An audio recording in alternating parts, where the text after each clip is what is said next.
Кукмара – толстостенная посуда, отлитая вручную. Кукмара – удобная посуда, вкусная еда. Здравствуйте, меня зовут Динара Каримулина. Я работаю шеф-поваром в ресторане татарской кухни. Сегодня для кулинарной азбуки мы открыли страничку под буквой «Т» «Татарская кухня». Сегодня с вами мы приготовим треугольники эчпочмак по-татарски и очень вкусный и простой салат ханум, соблюдая все татарские традиции. Треугольники мы будем готовить с вами из пресного теста. Тесто мы замесили, положили сметану, яичко, соль, сахар, немножечко растительного масла, муку.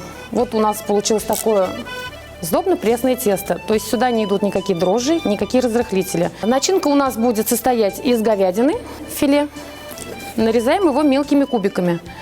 На самом деле на эчпочмак можно использовать разные виды мяса.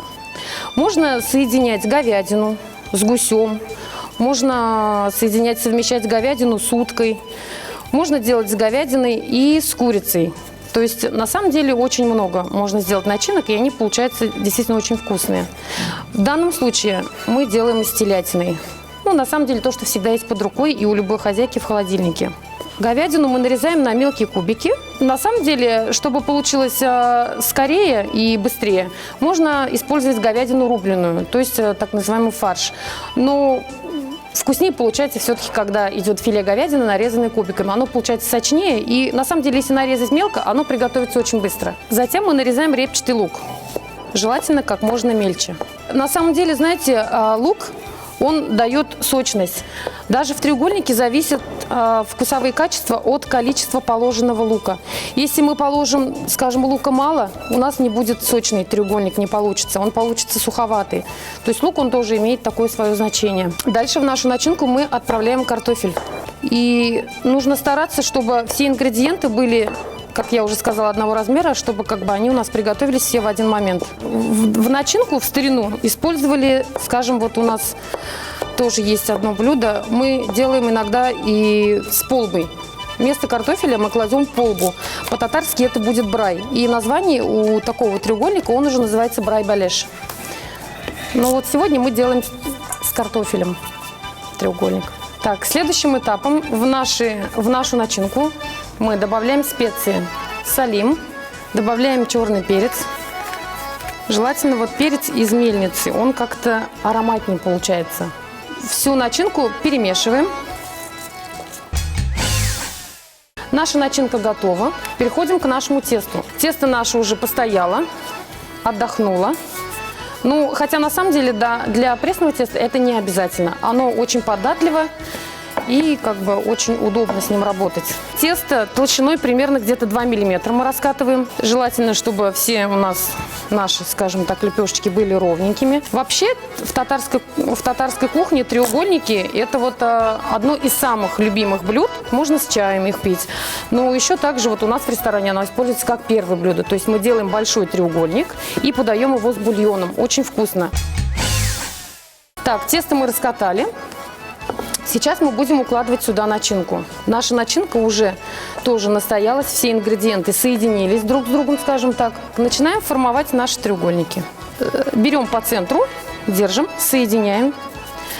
Тесто должно соединиться полностью, и наш треугольник должен полностью закрыться. По желанию можно, если что-то там, мясо, например, не очень жирное или что-то такое, недостаточно лука, можно добавить бульон. Наши треугольники защипали мы их, скажем так. Вот сейчас мы их будем украшать. Во-первых, это красиво, а во-вторых, это очень удобно. У нас уже есть такая уверенность, что треугольник уже не откроется. Наши треугольники готовы. Мы их укладываем на сковородку. Желательно немножко соблюдать интервал между ними. Теперь мы их отправляем в печку. Температура выпекания должна быть 180 градусов минут 20-25. А в такой хорошей сковородке, как у нас, они не подгорят и будут очень красивыми. Пока наши треугольники выпекаются, я хочу вам приготовить один из самых вкусных наших салатов. Он называется у нас ханум. Для салата ханум мы использовали микс салатов Романа и Лола Росса. Нарвали их руками на средние кусочки. Консервированные персики нарезали тонкими пластинками. Добавили ломтики копченой утки. Здесь на самом деле идет уникальное сочетание копченой утки, она такая солено-копченая, именно сладких персиков. Заправляем наш салат мы соусом «Цезарь». И соус, он немножко остренький, то есть там уже у нас идет табаско, чеснок и лимонный сок, то есть в сочетании получается безумно вкусный салат. Все эти ингредиенты мы перемешиваем аккуратненько. Салат сам по себе еще и по цветовой гамме тоже получается интересным. А сюда нужен твердый сыр. Мы используем пармезан. Но это очень сочетание получается очень интересное. Вот такие красивые мы нарезали треугольнички. И каштеле нашим хворостом мы вот так оформляем наш салат. Наш салат ханум готов. Сегодня мы с вами готовили эчпочмак по-татарски из пресно-сдобного теста и салат ханум с копченой утиной грудкой и с каштеле. Это все очень вкусно. Советую вам взять это на вооружение себе. На самом деле треугольники готовятся очень быстро. От начала до конца может занять времени минут 30 у хозяюшки. Очень вкусно, быстро и удобно кормить свою семью. Желаю вам приятного аппетита. До скорых встреч! Ресторан национальной татарской кухни «Алтын-Куль» проводит свадьбы, юбилеи, детские праздники, выездную регистрацию. Ждем вас по адресу улица Марджани, дом 8, 561-0363.